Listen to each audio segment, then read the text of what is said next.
Good morning and welcome back at 7:30. I'm Maddie Kurth. It's going to be hot, hot, hot today, whether you're here at home or up there in Omaha. So let's get over to meteorologist Hannah Gard for a look at that Weather Authority forecast. Hannah, across the country, so hot.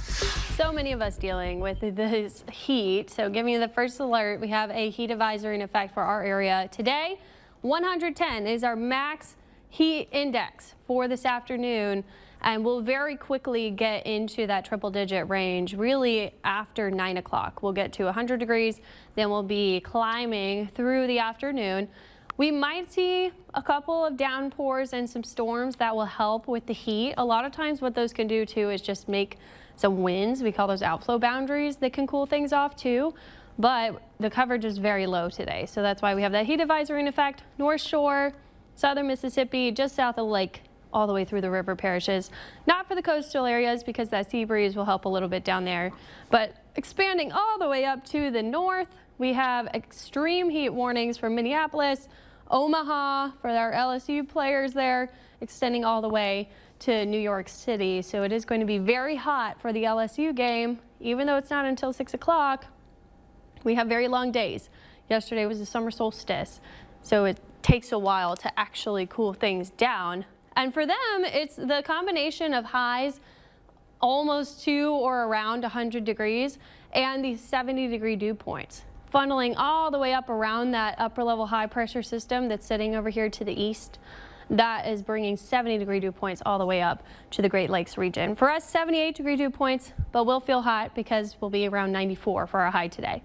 The high pressure shifts to the east, so it's still going to be very hot for East Coast areas. But as it does so, we start to get in this southeasterly flow on the southern side of it, and that will bring us back storm chances. So today is really the hottest day. We'll see storm chances increasing into the start of the week, and that will help keep us slightly below heat advisory criteria for many of us as we approach the work week. Today, here's the coverage, very low, just some downpours coming by, a storm or two. And then once we get to tomorrow, you can see the difference. We have a wave of energy and storms coming in the afternoon hours. So this is a lot higher coverage. Same with Monday. After things clear up on Sunday, you're seeing the southeasterly flow. So it's almost coming from due east now, and that's bringing that Gulf moisture in. We're going to see passing showers and storms through the afternoon hours. So we'll increase the rain chances each day, 30% today, 40 on Sunday, 60 Monday and Tuesday. I'm backing off again in the later parts of the week, back down to 40, which is still a very summery pattern because the high pressure, I think, builds back in. You can see how it's kind of keeping things dry, except for allowing that sea breeze right on the Gulf Coast. But then we have this plume of moisture down to the south. That's heading around that area of high pressure right here. But later in the week, the high builds back into the west and over us for next weekend. That's going to bring back the heat and dry things out again for us. So the temperatures do the opposite of the rain chances. As the rain chances go up, temperatures go down. So we go from 94 today to 92 tomorrow, 90 Monday and Tuesday. And then as we back off on the rain chances later in the week, we get back up to 94 by Friday. Looking at the tropics, we still have nothing going on in the Atlantic. We have another area to watch. In the Eastern Pacific, medium chance of developing over the next 7 days.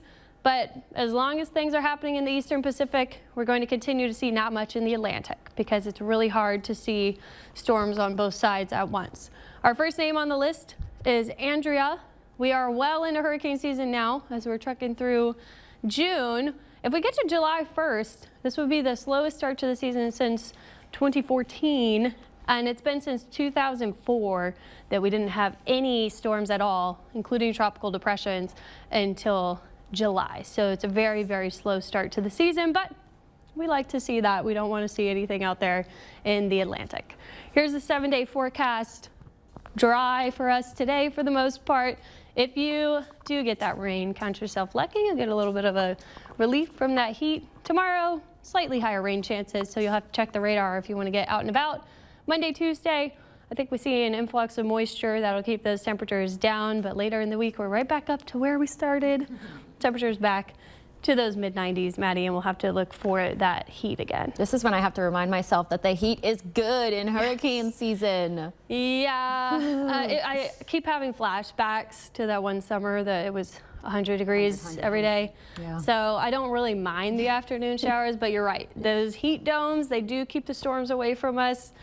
So I guess if we have to fry, we'll take it. We'll do it in style, right? Yeah. Thanks, Hannah. So 1 million in the U.S. are just like us, facing dangerous heat this weekend. And those temperatures, as they climb, many homeowners are searching for ways to cool down